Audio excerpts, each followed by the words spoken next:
meu foguetão, que é o do momento. Robozão de dois escapes, o que faz arco no vento. Robozão de dois escapes.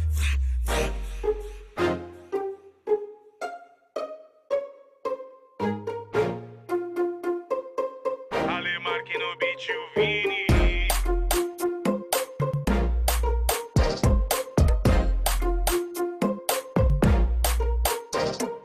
Olha no meu olho e fala o que cê fez, que cê faz. Pros menorzinhos da quebrada, que batalhou pro melhor da coroa. E as minas deixou na voz. Era de poucas palavras, agora fala demais. Surta quem nunca deu nada, dobra o joelho e agradece. Que champanhe é pouco pra nós. 1000 e duque cilindrada de chumbo, torpedo de multistrada. Tem dois escapes de fundo, passa no vulto deixando as cocotas molhadas. Pensou que não tá sem rumo, fica de boca calada. Cê me tirava de duro e agora vem de simpatia apagando rajada. Lancei meu foguetão, que é o do momento. Robozão de dois escapes, o que faz arco no vento. Robozão de dois escapes. Lancei meu foguetão, que é o do momento.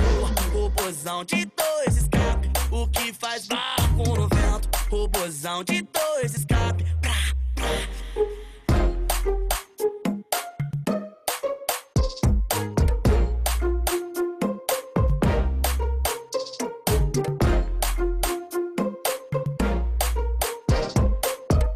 Diretamente, Restantes Love Fuck. É Mandrake na voz. Ô morena, cabelão tá batendo na placa. Coxa esquerda toda tatuada, dedeirinha da Tony de prata. Acho que eu encontrei minha mandraca. Maloqueira completo vilão, se lidar com caras fala acelera. Tô contigo e roletes bailão, o casal mais mandrake da quebra. Eu tô de fleck, ela também. Eu tô de Ju, ela de pene. Pistolinha no pingente, se brotar talarica ela mata no dente. Eu tô de fleck, ele também. Eu tô de Ju, ele de pene. Pistolinha no pingente, se tromba talarica nós mata no dente. Eu tô de fleck, ela também. Eu tô de Ju, ela de pene. Pistolinha no pingente, se brotar talarica ela mata no dente. Alô, Dieguinho. É o D-E-N-V. Aí, DJ GM, acompanha a versão, ó. Assim, ó, pega a visão.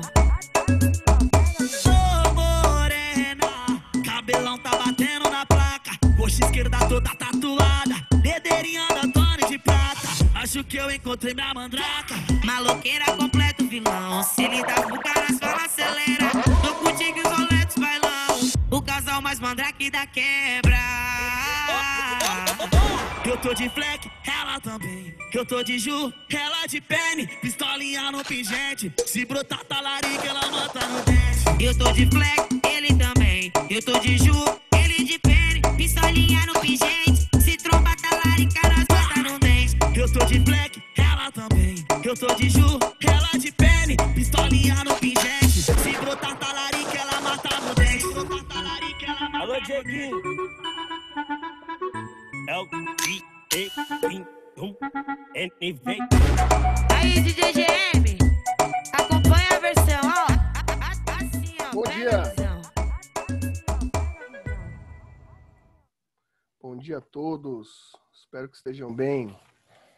Espero que estejam felizes e animados. Estão ou não?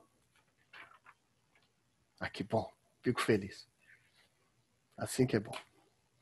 Espero que tenham gostado. A mais parece que não está muito animado não, mas parece que tá meio. Não é o dia hoje.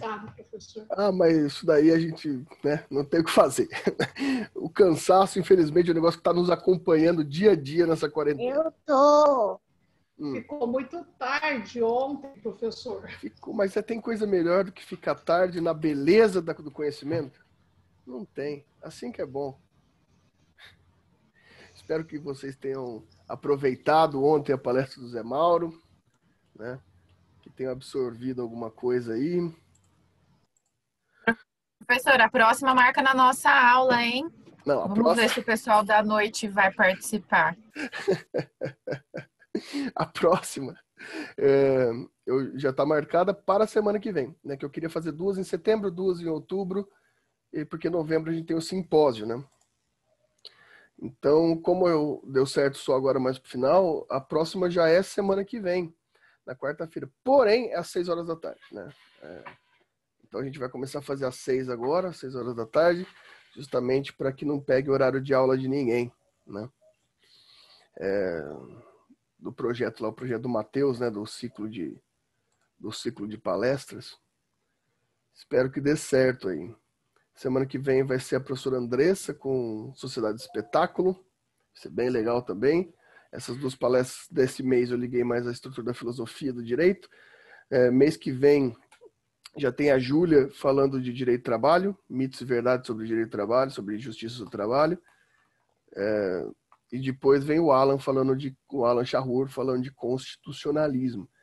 Tem palestras muito boas, só com pessoas de várias áreas, né? Então, nesse mês estão sendo 2 acadêmicos, mês que vem 2 advogados, né? Então a gente vai ter vários paradigmas aí. E já no dia... Cadê meu calendário? No dia 10, 11 e 12 de novembro, o nosso simpósio jurídico da Faculdade de Maringá, né? Espero que todos vocês possam aproveitar bastante. E aí já estão fazendo já os resumos expandidos, os artigos, né? Porque no último dia 12, terão os grupos de trabalho para as apresentações dos resumos expandidos e também terá o livro com os artigos, né? Eu vi ontem na reunião do Paulo, cheguei atrasado lá no Direitos Fundamentais, mas eu vi que vários de vocês já estão avançando com suas pesquisas, então vai ser bem interessante. Então tá, né, pessoal? Nossa última aula do bimestre. Nossa última aula do bimestre. Já estão quase no segundo ano, hein, meus caros? Nesse primeiro ano atípico de vocês, um primeiro ano que começa todo virtualmente, remotamente, né? Que loucura, mas já estão vencendo essa perspectiva.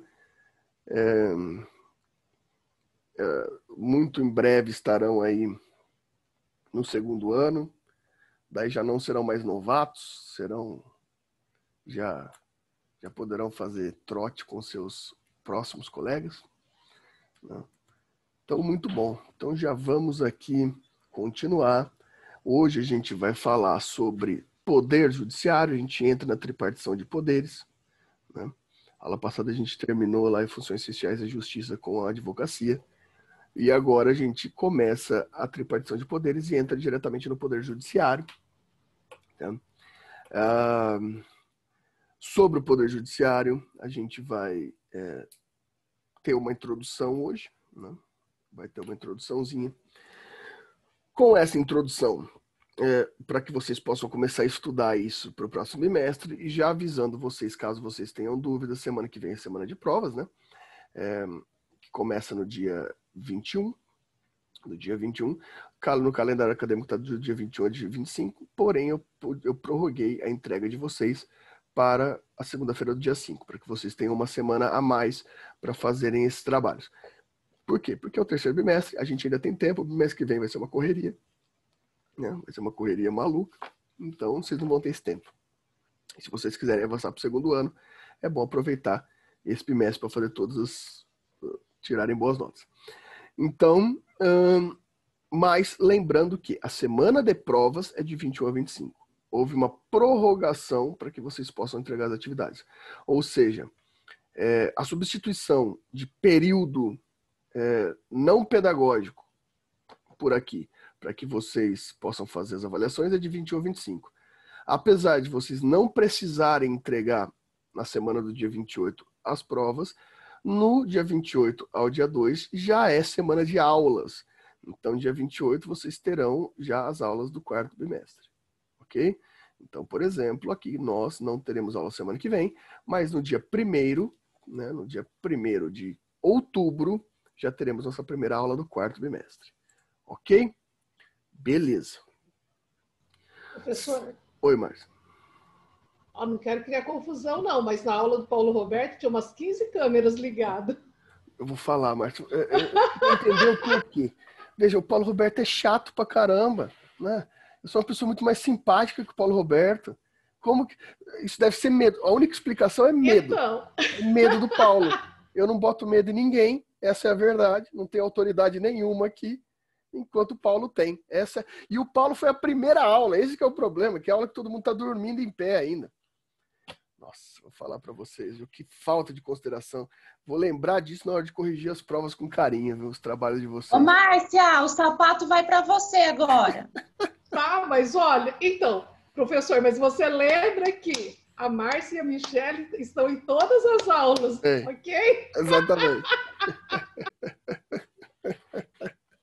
Vou falar para vocês, viu? Isso daí para que fazer diferenciação assim, gente? Paulo é um cara chato pra caramba, né? Mas, professor, daí você vai fazer a diferenciação dos alunos. Eu vou. Então, eu posso usar esse poder. Você está falando da diferenciação que os alunos estão fazendo. Exatamente. Com o professor, mas você está fazendo também. Eu exatamente vou fazer, mas a gente é a favor da hipocrisia sempre, né? É sempre bom, né? É sempre bom ser a favor dessa estrutura plenamente humana. Bom, meus caros, como que a gente vai começar essa introdução ao Poder Judiciário? Eu quero que primeiro, antes de a gente entrar em todas as estruturas, competências do Poder Judiciário, a gente possa conhecer milimetricamente a estrutura, o organograma do Poder Judiciário, né? Por quê? Porque vocês são agora do Poder Judiciário, vocês são juristas, e é importantíssimo que vocês conheçam a estrutura do Poder Judiciário, né? Em todas as suas áreas, ok? Então, hoje a gente vai passar uma aula mais expositiva sobre o ponto de vista de como é formado o Poder Judiciário, né?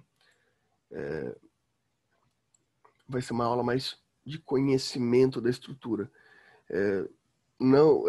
Vocês não precisam até aqui saber disso de cor, todas essas estruturas, mas a partir de agora, isso faz parte da vida de vocês, então é muito importante que vocês conheçam essas delimitações, né?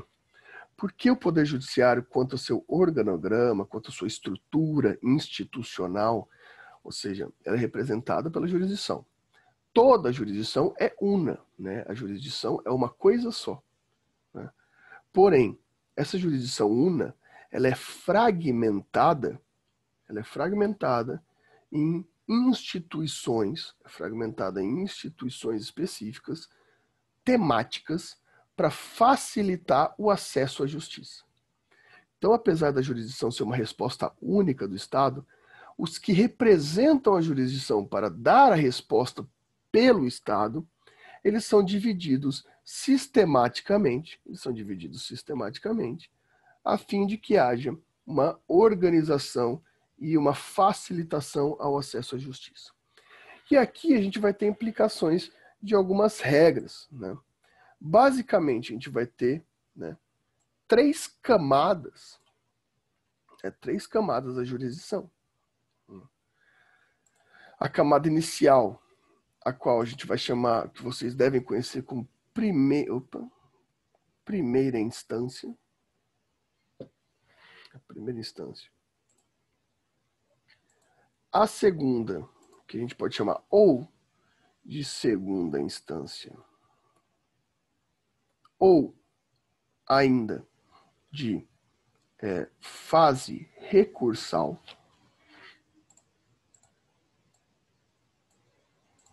E, por último, a gente vai ter as instâncias superiores, né, ou tribunais constitucionais. Né? Essas são as três estratificações da estrutura da justiça, né?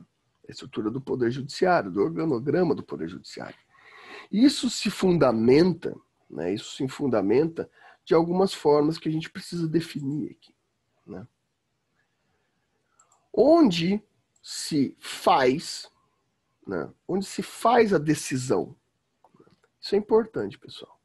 A decisão judicial se faz em primeira instância. A decisão judicial definitiva se faz em primeira instância.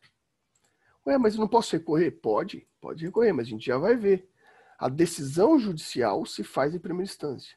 Onde é dada a observação judicial, a resposta jurisdicional é só na primeira instância. Não? É só na primeira instância. Quem decide, quem é o representante da decisão judicial, são os juízes de primeira instância. Tá, mas e a segunda? Bem, a segunda instância, olha o nome aqui, ela é fase recursal. Né? É fase recursal, ou seja, nada do que não foi discutido aqui na primeira instância, na decisão judicial definida, pode ser discutido em segunda. Ou seja, a segunda instância está vinculada aos limites da decisão de primeira instância. Não pode ter nenhuma outra estrutura probatória, né? Significa dizer também que a fase probatória, ou chamada também de instrução do processo, se faz na primeira instância. Se faz na primeira instância. Aí, ó, agora sim. Agora eu tô vendo a Renata, tô vendo a Leila. A Leila já estava aí. Né? A Leila, tem um aluno novo do lado da Leila aí também, constitucionalizando junto com a gente. Eu quero um ponto, professor, porque eu nem fiz chapinha para aparecer. A moça me paga. Pô, Romi, você vai tacar, se eu não te der os pontos, você vai acabar tacando outro sapato em mim. Né? A Jéssica tava ligada, agora não tá mais, então vou tirar um ponto da Jéssica, porque põe depois, tira. Ah, bom, agora voltou. Né? A Kátia também agora já tá aí. Agora sim, agora eu tô me sentindo um pouco mais próximo do Paulo Roberto. Né? Agora eu já tô quase ali na competência do Paulo.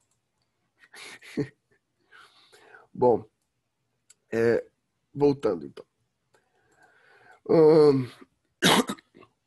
Onde você apresenta suas provas? Onde você apresenta seus argumentos? É na primeira instância. Né? A segunda instância você não pode apresentar nada de novo. A segunda instância está vinculada à instrução, à fase probatória da primeira. Né? A fase probatória da primeira. Então vejam que interessante. É recurso, porém, ela está totalmente vinculada àquela decisão. Ah, eu quero recorrer. Então vamos supor assim, pessoal. Eu fiz uma ação que eu pedi danos morais, danos materiais. O juiz me deu danos materiais e não me deu danos morais. Eu posso agora pedir um novo pedido, a hora que o juiz não deu, eu posso pedir um novo pedido de mais danos morais? Eu pedi 10 mil reais de danos morais e o juiz me deu. Agora que eu vou para a segunda instância, falou, não quero mais 10 mil, agora eu quero 30 mil. Não posso, porque eu estou vinculado àquela ação de primeira instância. Então, segunda instância vai ser só um recurso mesmo, uma fase de aplicação, né, do princípio constitucional do duplo grau de jurisdição. Ou seja, essa aplicação do duplo grau de jurisdição nada mais é do que a possibilidade de revisão por colegiado da decisão de primeira instância. Olha só que legal. É uma revisão da decisão de primeira instância. O que significa dizer? O paradigma é essa decisão de primeira instância. Então, não. A segunda instância, ela não é a decisão judicial. A decisão judicial já foi dada. É a possibilidade de revisão dessa decisão nos limites dela. Ah, mas pode mudar o resultado? Pode mudar o resultado, dentro dos limites já dados em primeira instância. Então, uma fase recursal. Aqui o que a gente está fazendo é a aplicação desse princípio em que todo mundo tem o direito fundamental a seu processo ser revisado por colegiado. O que é colegiado? Colegiado é um grupo de decisores, é um grupo de atuantes da magistratura. Enquanto na primeira instância é um juiz único que define seu processo, a gente vai ver daqui a pouco no mapeamento do organograma, Em segunda instância, como uma fase de revisão, uma fase de recurso, ele vai ser revisto não por 1, mas por 3, em alguns casos, por 5 magistrados. Né? A gente já vai aprender toda a terminologia deles. Então, aqui na segunda instância, é uma fase de revisão. Então, a primeira, a segunda, e seria a terceira instância? Pessoal, esse é um dos erros mais comuns do direito. Eu já vi profissional formado, né, já com desenvolvimento, eu já vi professor de processo falando isso. Esse é um problema, daí é um problema muito sério. Que os tribunais constitucionais são os tribunais superiores, são terceira instância. Não são, olha o que o princípio nos fala, duplo grau de jurisdição. Só existe jurisdição em primeira e segunda instância. Então quando eu vou para o STF não é um recurso? Não é, gente. Não é. STF, STJ, os tribunais superiores, eles não são tribunais recursais. Eles são tribunais de controle e validação da constitucionalidade jurisdicional. São tribunais, esses tribunais, são tribunais também chamados tribunais de violação constitucional. Esses tribunais, eles não servem para rever o resultado do seu processo. A jurisdição já foi. Esses tribunais são tribunais que analisam se o processo em si é constitucional. Se não houve violação a direitos dentro do processo. Se aquela decisão judicial não vai de encontro com a Constituição. Se aquela decisão judicial não é uma decisão inconstitucional. Ou seja, a estrutura processual, a instrução processual, a fase probatória é em primeira e segunda instância. As instâncias superiores não fazem recurso. As instâncias superiores, você pode até chamar de recurso, mas tanto quando os livros vão chamar de recurso, vão chamar de recursos excepcionais. Por quê? Não seguem o procedimento jurisdicional. O que eles fazem? Tentam garantir a ordem processual segundo a Constituição. Então, quando eu entro com o processo, eu dou continuidade ao meu processo de segunda instância e vou para o STF, enquanto na primeira instância lá, olha só, vou tentar dar um exemplo para vocês. Então, na primeira instância, tinha pedido que revisasse que o juiz de primeira instância não me deu 10 mil reais de dano moral, certo? Daí, na segunda instância, se manteve isso. Agora eu posso ir lá para o STF e pedir, STF, então me dá os meus 10 mil reais? Não, porque não é competência do STF revisão jurisdicional. Mas o que eu posso argumentar aqui? Eu posso argumentar que, no meu caso, né, quando ele não me deu, quando o juiz, por exemplo, o juiz e o desembargador não me deram danos morais, eles atentaram contra a minha dignidade, por exemplo, por um princípio constitucional. Quer ver um exemplo legal? Um exemplo paradigmático no direito brasileiro? É um exemplo paradigmático no direito brasileiro. Lá nos anos 90, teve um caso bem famoso em que se discutia paternidade.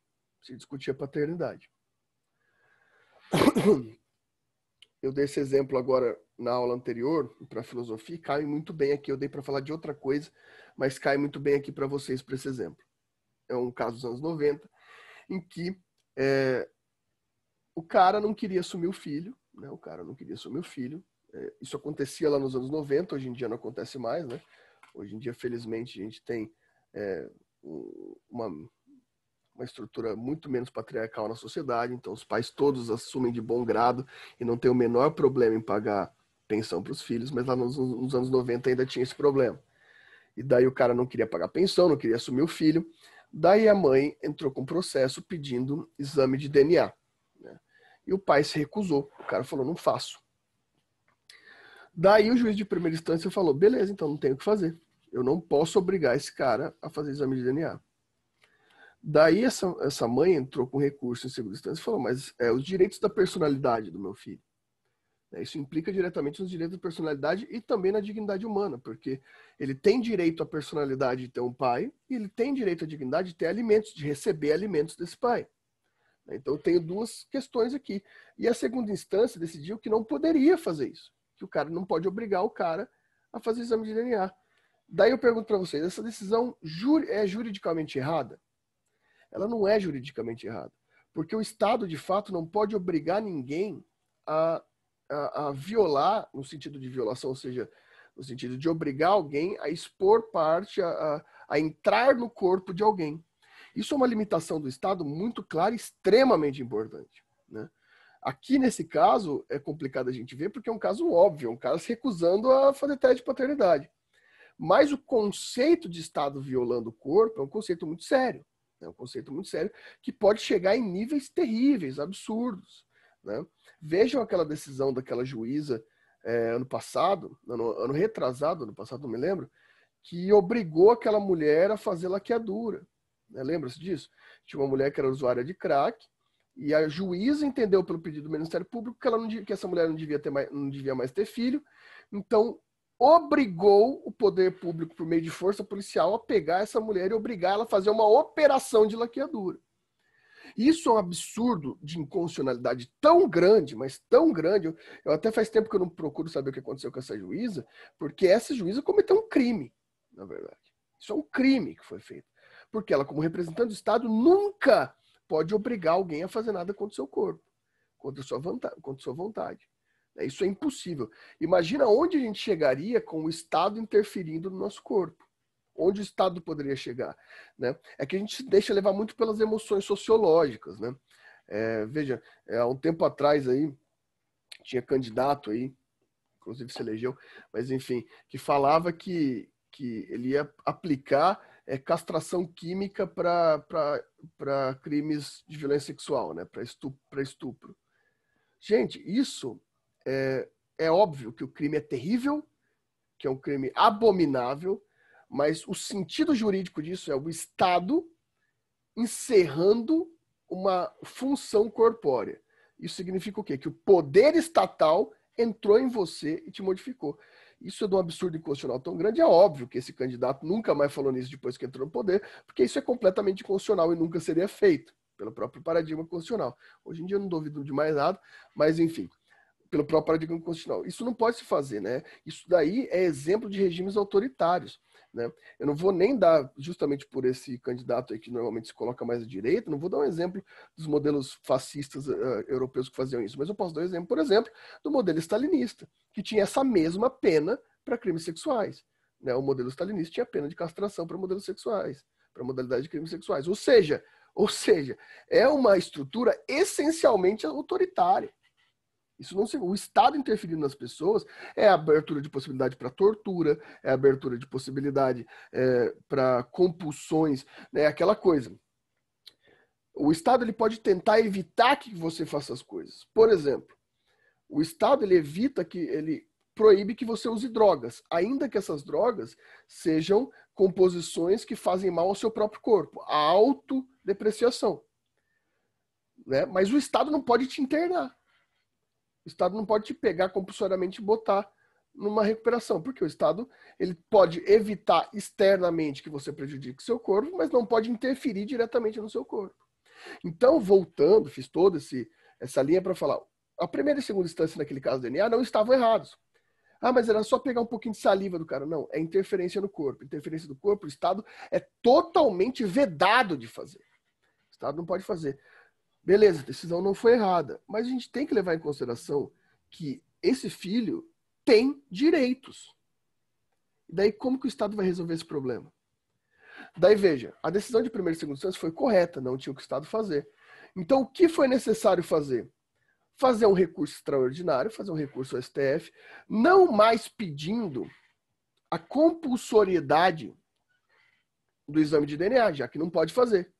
Mas sim falando que há um direito fundamental, o direito à personalidade dessa criança e o direito à dignidade dessa criança a partir do seu direito à alimentação em risco. Ou seja, olha a argumentação aqui. A argumentação de primeira e segunda instância de garantia de um princípio, que foi a garantia de um princípio da integridade física de alguém, prejudica, viola o princípio do direito da personalidade e o princípio da dignidade da criança. Então, o que o STF vai fazer agora? O STF ele vai dar uma decisão paradigmática, chamada de hard case, a partir desse conflito de princípios. Olha só que interessante. E o que o STF fez? O STF decidiu, lá nos anos 90. E uma decisão bem interessante. O STF decidiu por obrigar esse cara a fazer DNA? Lógico que não, porque o STF é o guardião da Constituição. Ele não vai violar a Constituição. Então ele falou, de fato, a primeira instância e a segunda não estavam erradas, não posso obrigar esse cara a fazer exame de DNA. Mas eu vou tratar como precedente judicial a seguinte questão. Quando alguém se recusa a fazer exame de DNA, nós presumimos esta pessoa como pai. Então, olha, é uma decisão puramente jurídica, não interferiu no corpo de ninguém. O cara se recusou, presume-se pai. Ah, mas eu não sou o pai. Então, quando você tiver vontade, você faça um exame de DNA e prove que você não é o pai. Mas a sua recusa ao exame implica necessariamente a assunção de paternidade. Vejam, vocês conseguiram ver a diferença? Professor. Oi, homem. Diga. Não, esse negócio de fazer exame. Na outra faculdade, a gente atendia, fazia acompanhamento de gestantes, tá? Acompanhamento ginecológico. Aí em vários postinhos, aqui em Maringá, em Sarandi, cada um tinha as regrinhas lá e tal.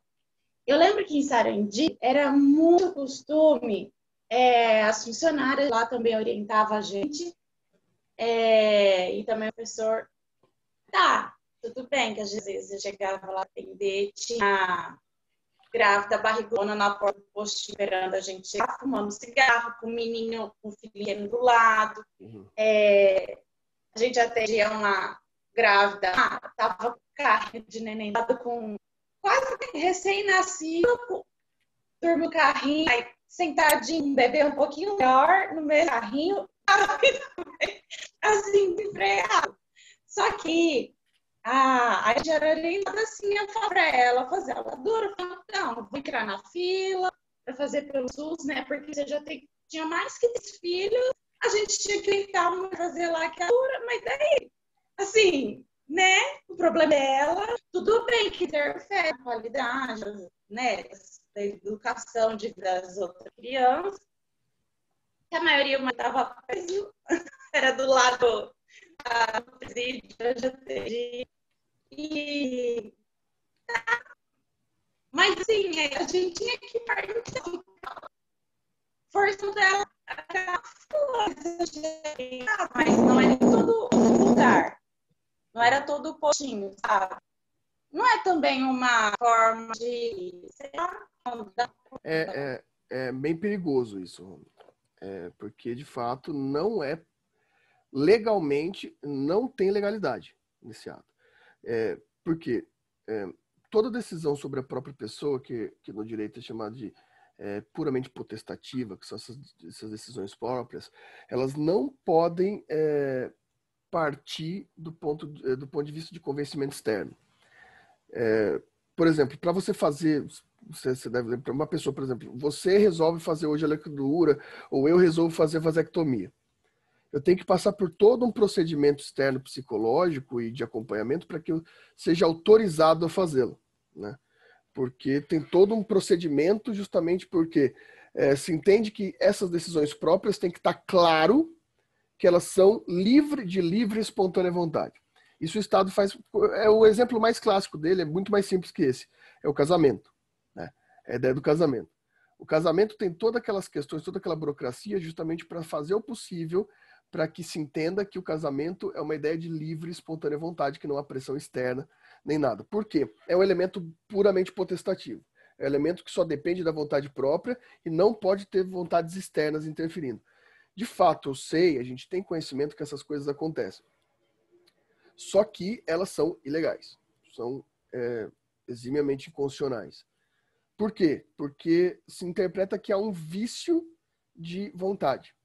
Que a pessoa, quando cometeu aquilo, ela não fez justamente porque ela fez o chamado planejamento familiar, ou que ela teve acompanhamento né, de assistência social e todas essas questões, que ela foi levada a ser convencida que aquilo era melhor. Do ponto de vista jurídico, isso é um problema muito sério, né? Se isso é descoberto, vamos dizer assim, é um problema muito, muito, muito grave. Você vê essa juíza aí que a gente estava comentando agora, ela muito provavelmente não acabou o processo dela, mas ela vai ser exonerada do cargo, né? Então, o responsável do posto, etc., isso existe mesmo.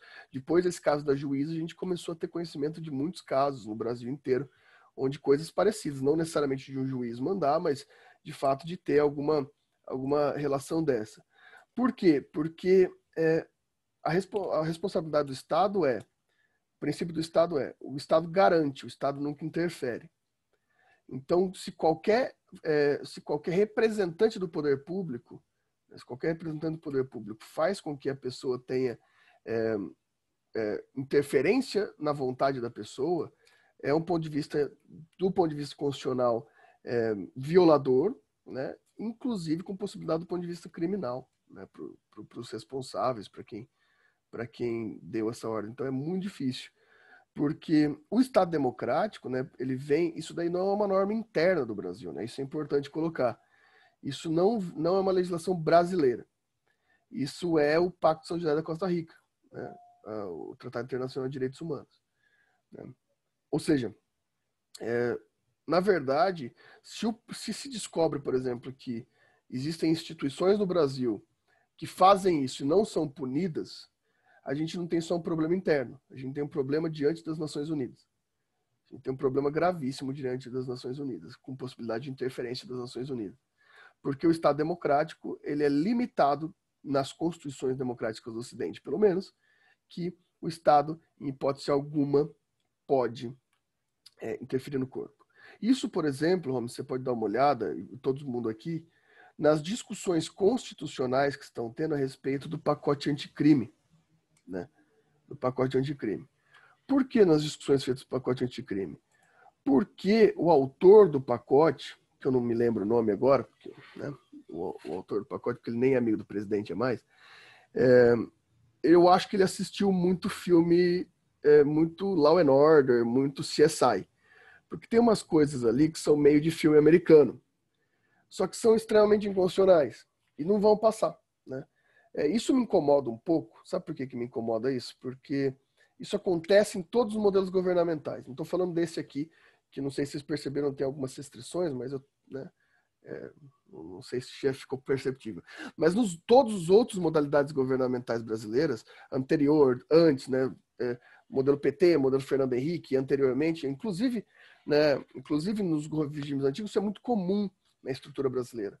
É fazer a lei inconstitucional, é fazer a lei manifestamente constitucional, para o STF ter que declarar. Isso me incomoda muito. Porque daí o cara propõe um negócio absurdo que não pode passar pela Constituição, que obviamente não vai passar, daí o STF considera inconstitucional, daí o governante vai lá e fala, lá, ó, não fui eu, foi o STF que não quis. Não, você sabia que seria inconstitucional, né? Só está empurrando para outro para tornar constitucional. E tem muitos desses problemas que vão passar pelo STF agora na lei anticrime, né? No pacote anticrime. Porque tem umas questões lá de mapeamento de dado genético, tem umas questões bem complicadas ali, né? Então não vão passar. Se vocês conseguirem acompanhar alguma coisa disso, quem gostar de penal principalmente, é um negócio super legal de se estudar. É muito grande, é trabalhoso o pacote anticrime. Se vocês forem fazer artigo, essas coisas, vocês vão ter que pegar um ponto específico disso, tá? Mas tem muita gente estudando isso, porque tem vários pontos bem interessantes de análise ali, né? É igual na época que teve a proposta da redução de maioridade penal. O fundamento é justamente a liberdade de capacidade civil, por isso que no Brasil não tem como ser. E daí, essas são as questões. Aqui a gente chega no STF por isso, normalmente quando tem essas discussões, elas chegam no STF, justamente por essa natureza, que a natureza do STF é definir instituições, os tribunais superiores, de instituição de violação. Vocês conseguiram entender essa diferença aqui? O que é primeira e segunda instância? O que é instância superior? Por que a instância superior não é terceira? Eu acho que esse exemplo do DNA fica muito claro quanto a isso, né? Qual que é a diferença de natureza entre essas três modalidades. Alguma questão que não ficou clara até aqui?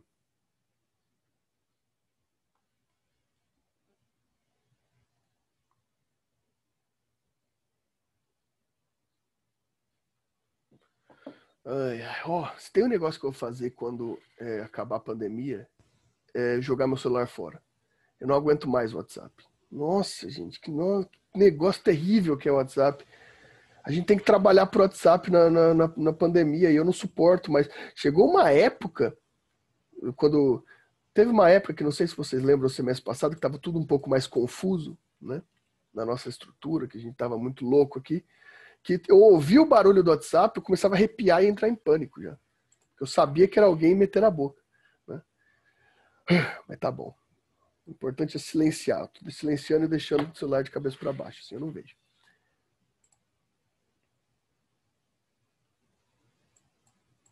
Isso, Denilson. No caso de estupro feito com coleta de DNA, com autorização para compor o banco. Exatamente isso. Existe uma possibilidade da autorização. Né? Com autorização. Existe uma polêmica, Denilson, já que você falou no coleta de autorização. Não sei se tem alguém que é formado em psicologia ou tem alguma relação com psicologia aqui na sala. Se tiver, vocês vão saber bastante a posição da estrutura dos psicólogos sobre um negócio chamado exame criminológico na estrutura estatal. Que seria uma estrutura, basicamente, que o Estado definiria se o cara que está preso vai voltar ou não a cometer crime. Então, o cara tem um exame que o Estado vai decidir se ele vai ou não cometer crime no futuro. Isso pode deixar o cara preso por mais tempo, né? Essa é uma outra questão polêmica aí da atuação estatal que já está no STF para ser debatida, porque é aquela coisa que a gente vem discutindo muito hoje, e tem que se definir essas coisas, porque a gente está dentro de uma estrutura que está levando muito em consideração a pseudociência, né?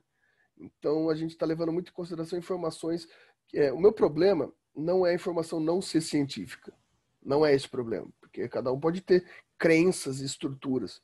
Meu problema é a informação ser pseudocientífica. Ela passar por científica e não ser, né?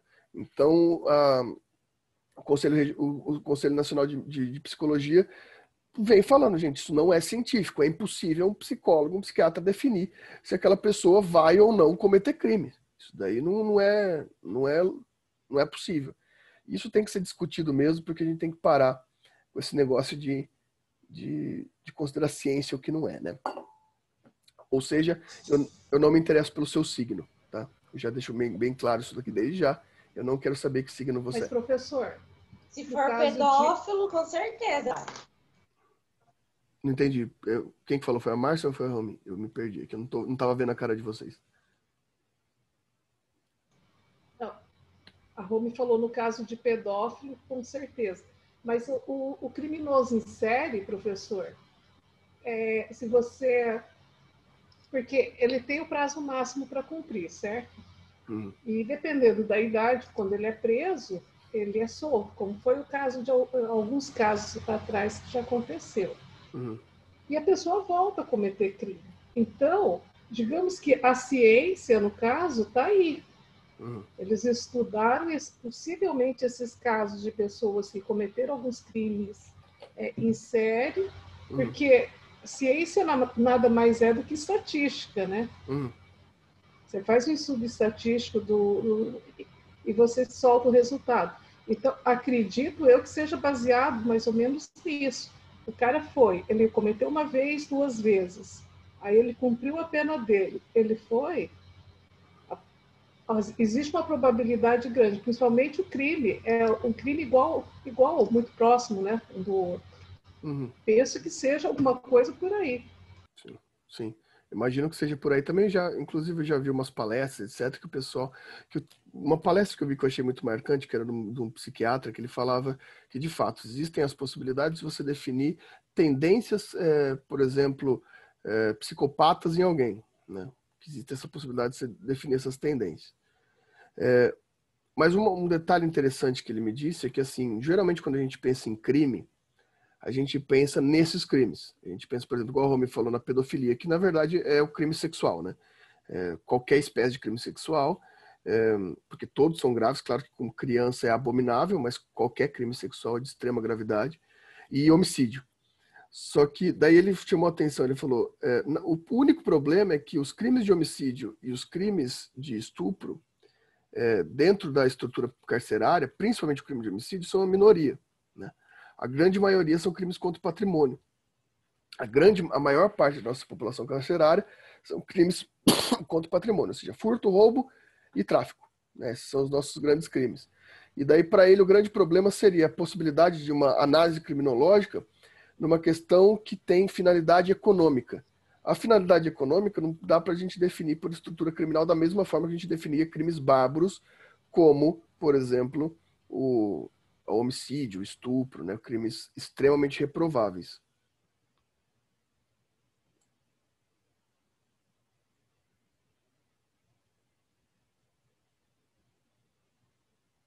A Kenny colocou aqui pra gente. Deixa eu ver quem que falou aqui. Kiane falou pra gente. Professor, quando dizem que estão comparando DNA de presos com o de algum determinado crime para investigação, o preso tem que autorizar, sim.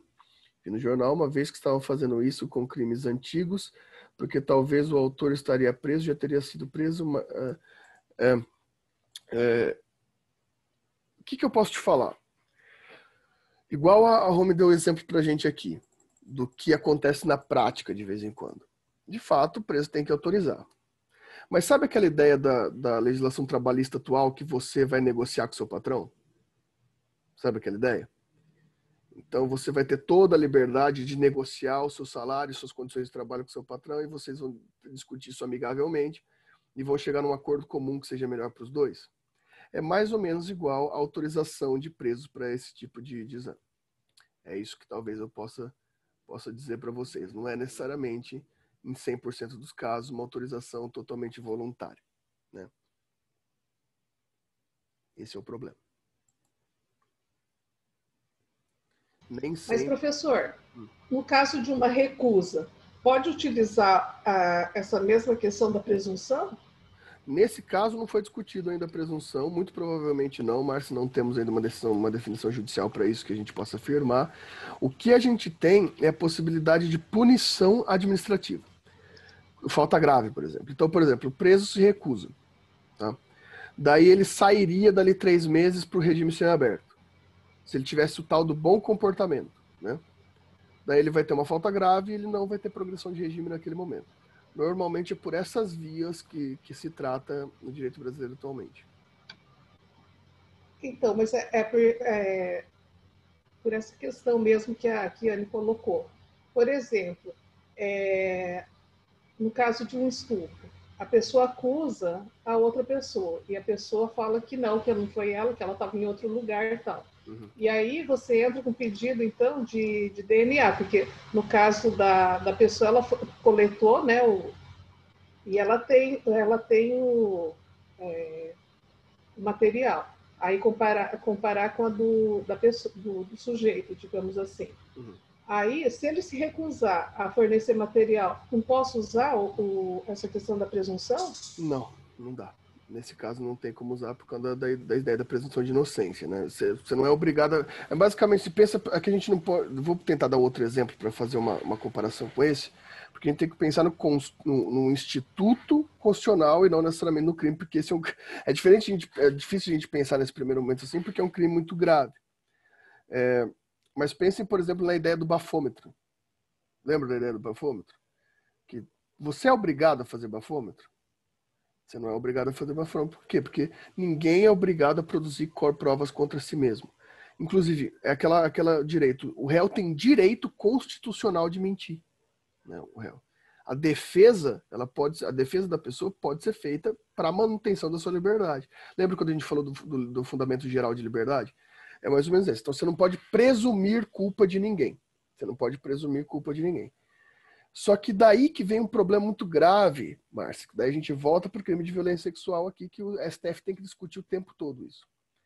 O crime de violência sexual, principalmente de estupro, a gente normalmente relaciona o crime de estupro com um crime em que o cara vai lá e tem penetração forçada com uma mulher. Estupro não é só penetração. Existem formas tão traumáticas ou mais traumáticas que não envolvem penetração, né? O estupro de fato. E mesmo que haja, não necessariamente vai deixar vestígios tão claros para que o exame de DNA possa possa realizar. Então, qual que é o grande problema dos crimes sexuais? Eles não deixam necessariamente vestígios. Muito dificilmente você vai ter testemunhas de crimes sexuais. Os crimes sexuais, por sua própria natureza, são realizados escondido e à distância da vista das pessoas. Por isso, lembra daquela menininha Márcia Constantino, professora da igreja? Não lembro, não estou me recordando, não. Ela tinha 10 anos. Aqui em Maringá estava tendo uma festa da igreja, aí o Natanael Búfalo, o nome dele, chamou, vamos lá ainda pegar um bolo, alguma coisinha. Ele estuprou a menina, amarrou os pés com as mãos, achou fogo. Não ficou vestígios. Ele tacou fogo nela depois, lá no meio do mar. Mas foi na conversa do delegado que ele desconfiou. Não tem como provar. Aí ele acabou confessando. É muito difícil. Você vê como é delicado, né? Porque, claro, sempre vai ter aquela argumentação. É muito delicado, gente, porque, de fato, há a possibilidade de uma pessoa ser acusada sem ter ocorrido esse crime? Claro que há essa possibilidade. E olha que difícil. Como que a gente vai lidar com essa situação? Um crime que deixa pouquíssimos de vestígios e que há, de fato, vai ter sempre aqueles exemplos que podem ser excepcionais, né? A gente mesmo, quando eu advogo... Mas a grande questão é essa. Não é simples assim, não se deixa vestígios tão claros. Então é um crime sempre muito complexo, que acaba sempre chegando em estruturas principiológicas no STF. Porque, gente, não é fácil definir essas questões nesse tipo de crime. Não é fácil. A gente tem vários problemas envolvendo esse crime, enfim, geralmente se discute a partir de princípios. Daí já uma questão que eu vou ligar com a da Márcia, toda a polêmica que deu com o caso que saiu esses dias, o caso da Ferré lá. Eu não lembro o nome da menina. Vocês sabem esse caso que saiu esses dias agora? Daquele cara, aquele empresário que foi acusado de estupro por aquela moça. Mariana. E daí ele foi absolvido. Por quê, Márcia? Porque a prática judiciária nos demonstra que, apesar de constitucionalmente não termos a presunção, se presume. Isso é bom ou é ruim? Do ponto de vista constitucional, é terrível, porque se presumir culpa é totalmente inconstitucional. É extremamente perigoso você sair no presumir culpa das pessoas. Não no caso de estupro, mas em qualquer crime. A pessoa que terrível se começasse a presumir e prender a gente por presunção e não por prova. Existe o princípio constitucional da presunção de inocência, o princípio da não culpabilidade, né? Mas a prática judiciária, justamente pela dificuldade do crime de estupro, acaba por condenar muitos sem necessariamente provas. E daí nos aparece essa contradição sociológica a ser observada. Porque aquele rapaz do caso da Mariana Ferré foi considerado inocente por falta de provas. Por falta de provas. Houveram condenações na história do Brasil por muito menos provas do que tinha no caso dela. Só no caso dela não foi condenada. Será que deveria ter sido condenado? Não sei. Felizmente eu não sou juiz, não sei se foi falta de provas ou não. Mas normalmente é assim qualquer crime, não nesse crime. Se há falta de provas, o ideal é absolver. Só que o que se torna polêmica é por que em todos os outros casos, todos não, na maioria dos outros casos desse gênero, o Estado passa por cima da Constituição e procura condenar por presunção justamente pelo argumento de que é um crime difícil de pegar. Não que isso seja argumento, os fins justificam os meios. Porque daí vem meu questionamento. Porque nesse caso não foi aplicado. Nesse caso, que se trata de um homem branco, rico, com uma banca de advogados fabulosa, por que nesse caso a gente teve uma absolvição por falta de provas? Daí a gente tem um duplo questionamento aqui. Um questionamento jurídico e um questionamento sociologicamente jurídico. Como que a jurisdição trata as estruturas constitucionais e morais e sociológicas também. Felizmente, muito provavelmente, esse caso irá ao STF. Ô, prof, e o negócio de não faz exame e presumir que é ele, se isso acontecesse, Ah, tá. Então você que estuda, não quer fazer o exame. Poderia também, assim, um Zé Mané tá com a vida ferrada, tá preso lá por outros motivos, e se ele assumisse mais a culpa, os danos não seriam tantos, tão problemáticos quanto a pessoa que realmente fez crime, que não tem que acabar com a vida dela. E coitado, pode acabar assumindo a culpa. Sim. Né, outra pessoa. Sim, sim. Tem umas questões, tem vários problemas quanto a isso. Esse é um deles, a gente pode listar vários problemas sobre a presunção. Aquela presunção que a gente falou antes da ideia da paternidade, qual que é a fundamentação principiológica dela? É o elemento civil, né? É o elemento civil, não é elemento criminal. Geralmente, quando é elemento criminal, fica muito mais delicado por isso. A gente tem uma estrutura histórica na América Latina que nos permitiu pensar, por exemplo, a ideia de que muitas pessoas foram compelidas a confessar, foram compelidas a ter estrutura, então isso pode ter um efeito constitucional muito negativo. Quem que falou? Foi a Renata que falou aí? Professor, tá escutando? Tô sim. No caso dessa Mariana, do lado de Santa Catarina, né? Falaram que tinha provas a respeito do estupro porque tinha sêmen dele. Eu não cheguei... E aí, nesse caso, igual... Sim. Pode falar.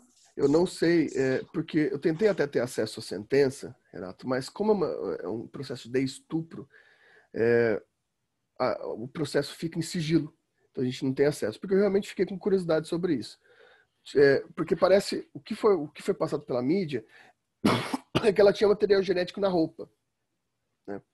A minha questão o cara fez ou não fez esse exame, se recusou ou não fazer esse exame, ou bateu ou não bateu esse exame, ou às vezes o exame não foi possível de determinar porque teve quebra de estrutura genética, é possível também.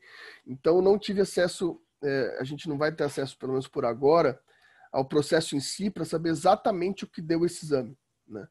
Porque de fato, ela, aparentemente, segundo a mídia, ela tinha material genético. Agora, qual que foi o resultado disso, a gente não consegue saber justamente por natureza do processo, só os advogados e as partes que têm acesso a esse processo, né? Então a gente não consegue ter uma determinação exata disso. Beleza. Professor, Diga. é a Natália. Oi, Natália. No caso dela, você disse que provavelmente vai para o STF, né? Isso é ruim? É porque pela sua cara eu achei que era ruim. Não, eu não acho ruim, não. Eu não acho ruim, não, Natália. Eu acho que é importante o STF dar algumas respostas dessas pra gente, porque a gente entra nos paradigmas que o judiciário não pode ficar mexendo. Eu acho que o judiciário tem que ser muito cauteloso quanto à aplicação da lei. Então tem que chegar no STF pra gente ter alguns tipos de resposta, né? No sentido de o que fazer num paradigma como esse, né? E é importante, porque esse caso só vai porque o cara é rico. Beleza, o cara é padrão, rico. Mas é bom que isso aconteça, então, com o cara padrão rico, para o STF finalmente decidir para a gente algumas questões do ponto de vista constitucional. Como tratar essas presunções, como tratar o crime de estupro, como tratar o crime de violência sexual. Então, na verdade, eu acho importante, sim, que esse caso vá para o STF. O único problema, Natália, é que a gente vai ter alguns anos aí até a resolução desse caso, né? Porque um caso que vá para o STF, a gente vai ter uma década aí de discussão sobre ele, né? Não vai ser tão rápida a sua instrução. Houve uma grande mobilização social, abaixo-assinado e essas coisas. Isso pode interferir na decisão? Assim, eles optarem por condenar para não ter muita problematização? A polêmica, né? A gente espera que não. A função do judiciário é ser contra-majoritária, a função do judiciário é se manter fora da opinião pública. É claro que, às vezes, tem isso, né? Tem, sim, algumas questões que... Mas o ideal, né? A gente espera abstratamente do judiciário que o judiciário vai ser neutro. O judiciário não vai ter essa posição, esse posicionamento.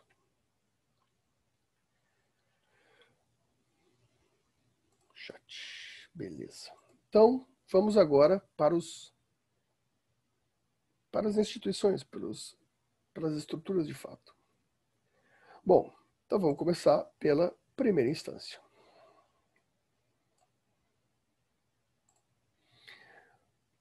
A gente vai dividir a primeira instância em justiça comum e justiça especial. Justiça comum e justiça especial. Pessoal, a justiça comum, em primeira instância, ela é dividida em comarcas, né, ou foros, né, e essas comarcas são subdivididas em varas. Alguém sabe qual que é a diferença de comarca e vara?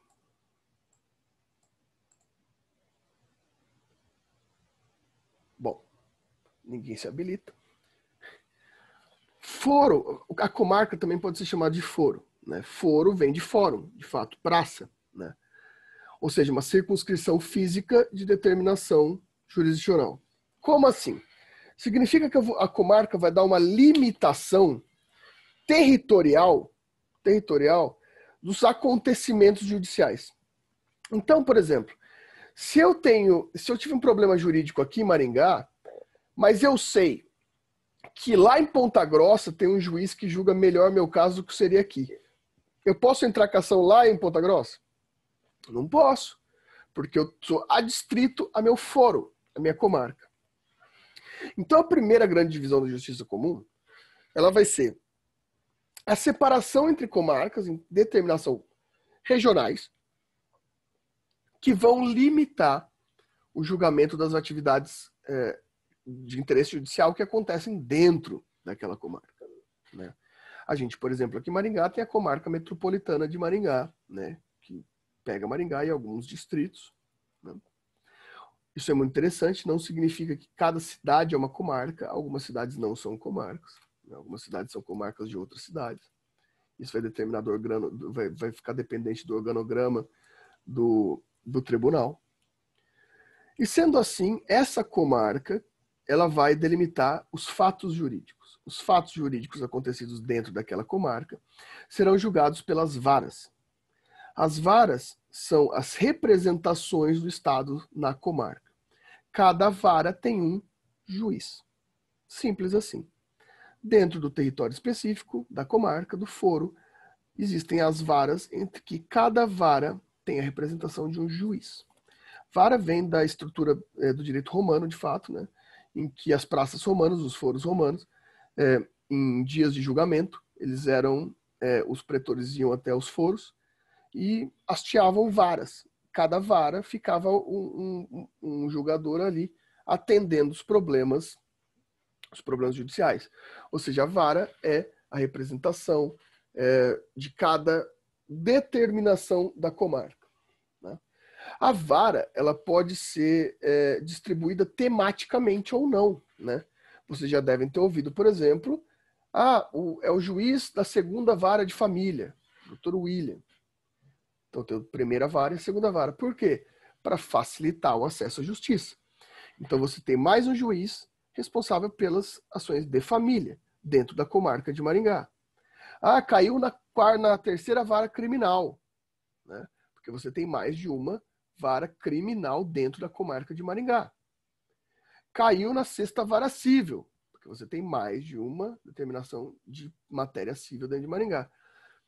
Mas e, por exemplo, em Itambé, quantas varas tem? Uma só, porque tem menos gente, não precisa de mais de uma vara geral, né? Tem uma vara geral que tem um juiz para atender todas aquelas pessoas, porque a quantidade de ação é menor. Conforme a demanda, então, o número de varas, né? Isso. Quem vai definir isso é o próprio judiciário. O judiciário vai ver, do estado, por exemplo, do Paraná, ele vai ver quantas varas Maringá precisa, qual que vai ser a distribuição temática. Né? Maringá, por exemplo, tem 2 varas da Fazenda Pública, para trabalhar com estruturas da Fazenda também. Então, Maringá já é uma cidade maior, né? Uma cidade de meio milhão de habitantes, então a gente tem uma quantidade maior de varas dentro da comarca de Maringá, né? E isso vai se aplicar, né, basicamente aos juízos estaduais, aos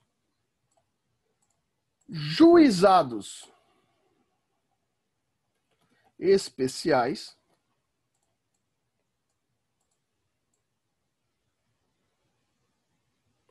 aos juizados especiais e também à Justiça Federal.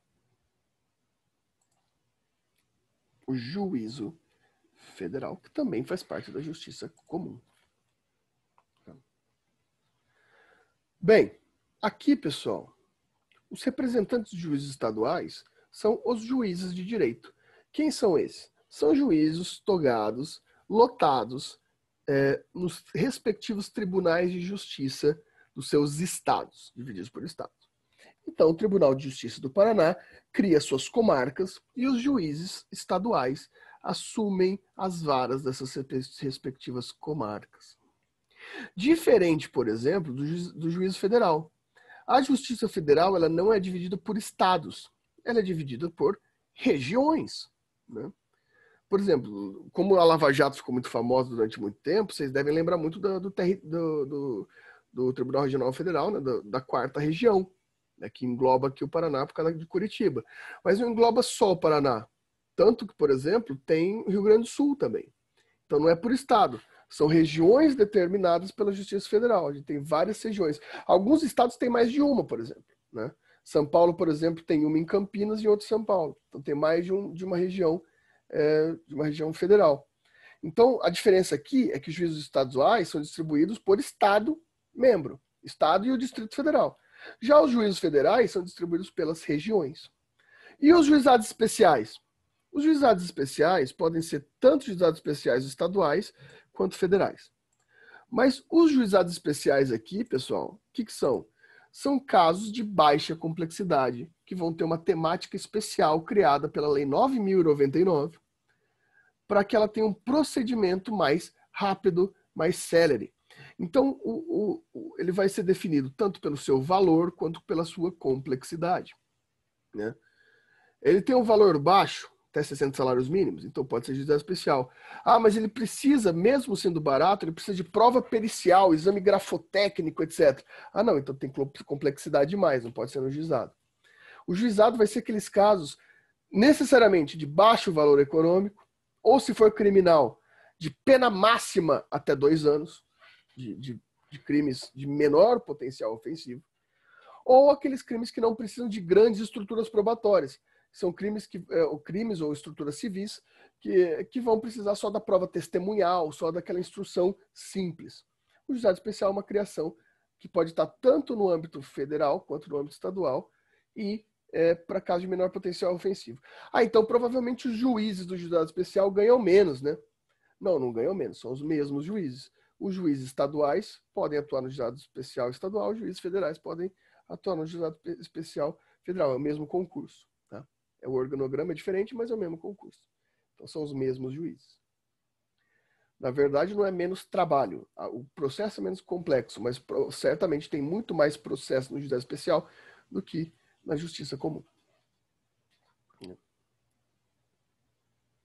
Bom, e daí a gente tem também a justiça especial, que ela é formada pelo juízo do trabalho, né, ou pela justiça do trabalho,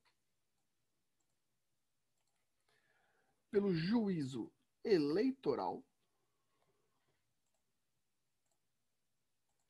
e pelo juízo militar.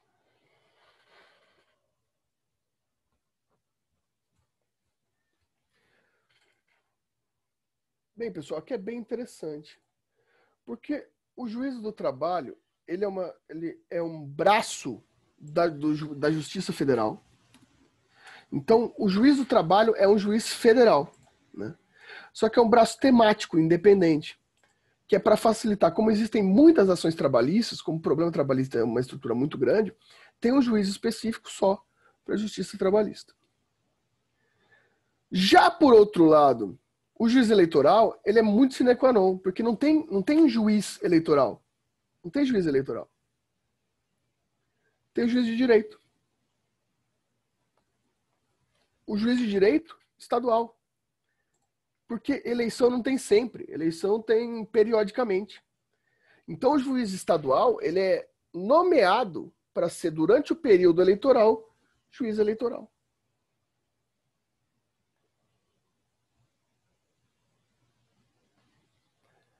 Enquanto a primeira instância, né? Já a primeira instância da Justiça Militar é uma instância administrativa, de auditoria militar.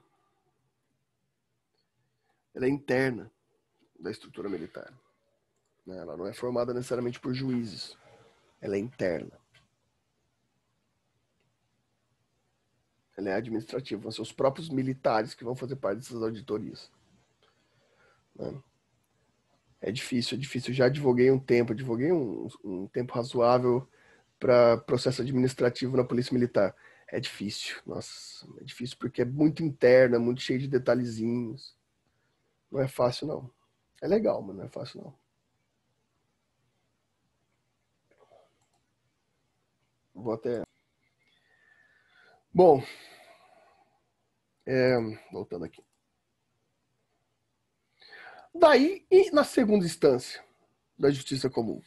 Bom, na segunda instância, ligado à Justiça Estadual, a gente vai ter os TJs, os Tribunais de Justiça dos Estados. O Tribunal de Justiça do Paraná, o Tribunal de Justiça de São Paulo. Esses TJs não são formados por juízes. Eles são formados por desembargadores. Desembargador é da carreira da magistratura? Pode ser. Pode ser. Por que pode ser? Porque, sim, um juiz estadual ele pode ser promovido por indicação a desembargador. Mas não é necessariamente uma carreira natural. Tá? A carreira do juiz é de ser juiz. Tanto que o juiz tem intrâncias. Ele tem uma promoção dentro da carreira de juiz de primeira instância. Mas ele pode ser indicado a ser desembargador pelo TJ. Mas não necessariamente o desembargador vai ser juiz, vai ser magistrado. O desembargador ele vai ter uma lista que vai ser parte da carreira de magistratura, parte da carreira da promotoria do Ministério Público, da procuradoria do Ministério Público, parte da carreira da advocacia e das advocacias. Então você vai ter representação de todas as carreiras jurídicas numa possibilidade de indicação por lista interna para ser desembargador. E quem decide quem é? O governador. É uma indicação política. Né? Dessas listas, quem indica é o governador. O governador precisa seguir a lista? Não. Mas tem um acordo, vamos dizer assim, um acordo político, o famoso acordo de cavalheiros, né? Que vai se respeitar as listas.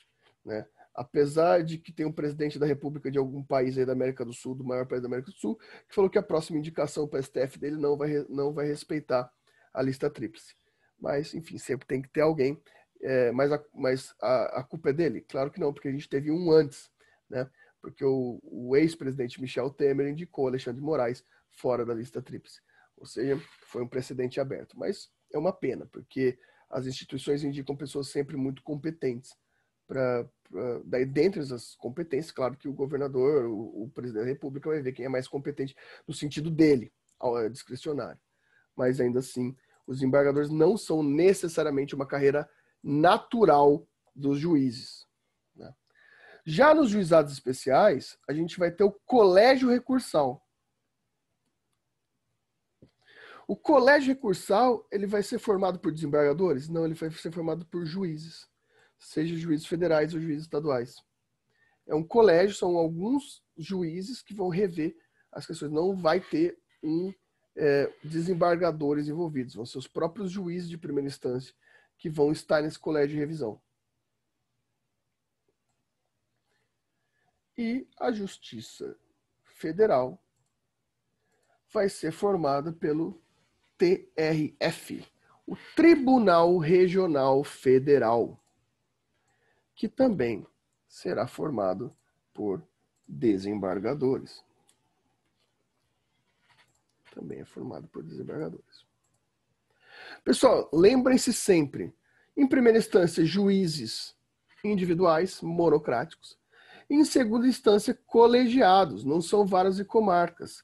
Aqui, obviamente, não tem comarca, porque é uma só representando todo o estado ou toda a região, né?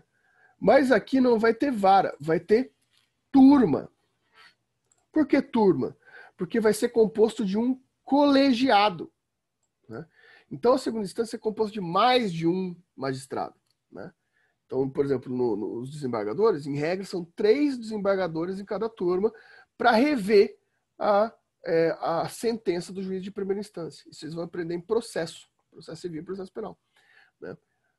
Ou seja, enquanto aqui embaixo é vara, aqui em cima é turma. Em cima são turmas. Porque, segunda instância, são colegiados. Não é só um magistrado que julga, mas sim um colegiado, uma turma de pelo menos 3 magistrados. Dúvidas até aqui? Não? Dentre essa estrutura todos os desembargadores aqui, na Justiça do Trabalho, que é ligada à Justiça Federal, ela vai ter o TRT, o Tribunal Regional do Trabalho. O juízo eleitoral vai ter o TRE, Tribunal Regional Eleitoral.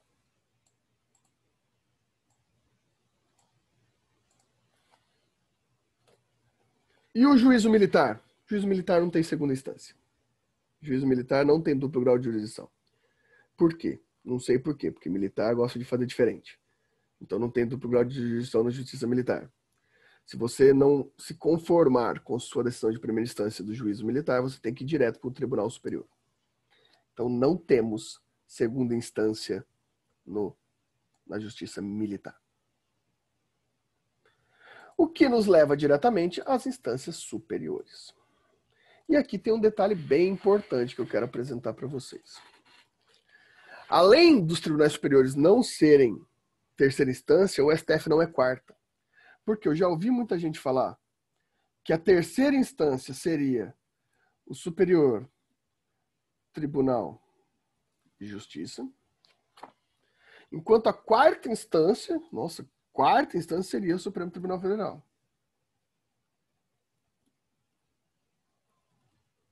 Não, pessoal, isso é loucura. Não tem nada disso, não tem nem terceira, nem quarta instância, né?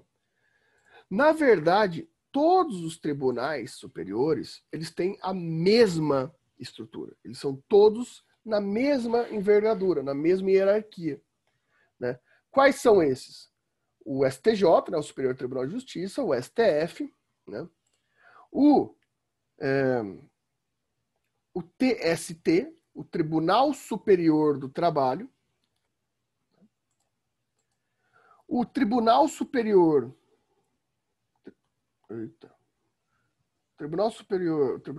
Eleitoral e o Superior Tribunal Militar. Todos esses tribunais aqui, eles são iguais em equiparação. Por quê? Porque todos são tribunais constitucionais. Todos são tribunais constitucionais. Mas como assim? Pessoal, até 88 a gente nem tinha esses tribunais aqui, a gente só tinha o STF.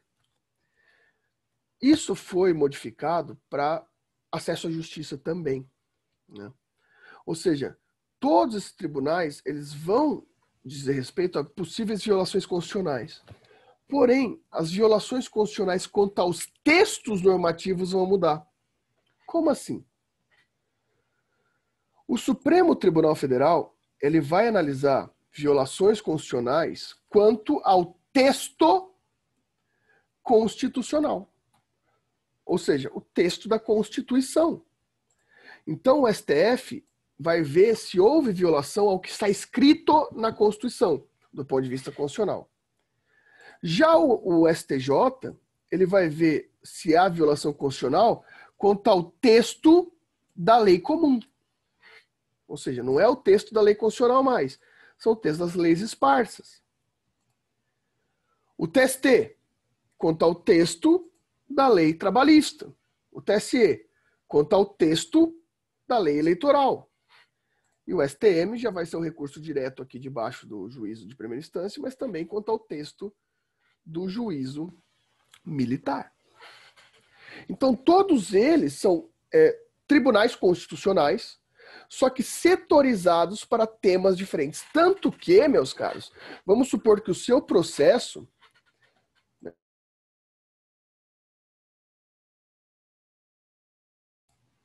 Ué?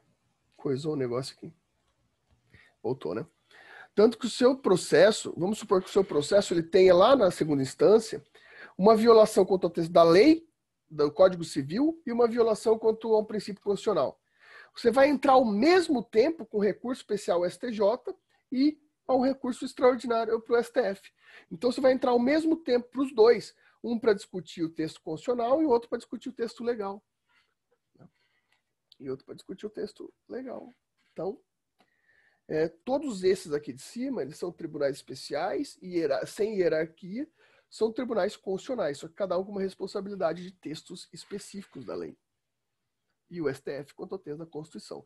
Claro que o STF tem algumas atribuições a mais, de mais poder, principalmente quanto a controle de constitucionalidade. Mas, em geral, eles são equiparados, só separados tematicamente. E aí, alguma dúvida?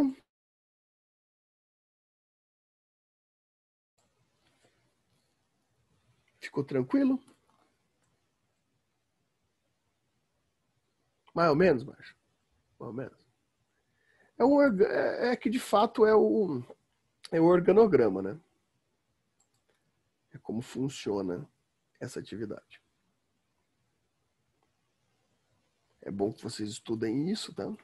Tem muita estrutura na internet para você ler sobre isso. Todas as doutrinas falam sobre isso. E essa é de fato, Ademilson, pode ser sim que tornando mais oneroso. Claro que é bem polêmico isso, eu não sei dizer. Eu sabe que eu não tenho uma opinião formada sobre isso?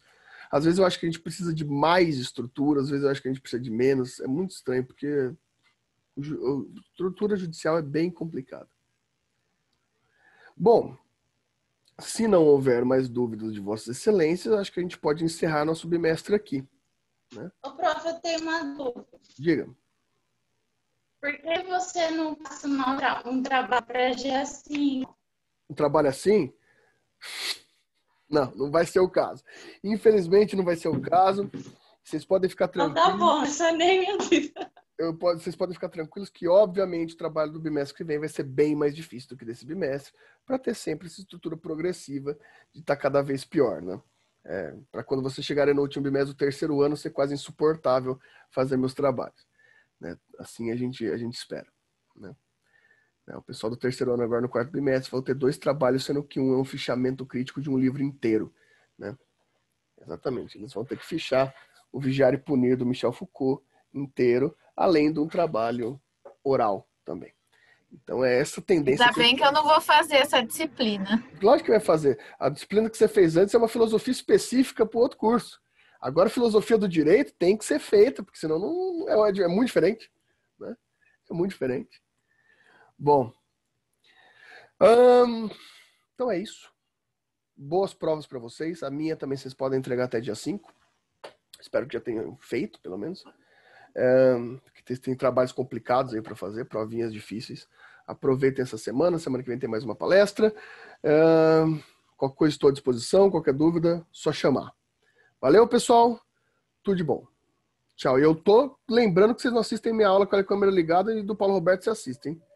Vou dar ponto só para esse pessoal que tá com a câmera ligada.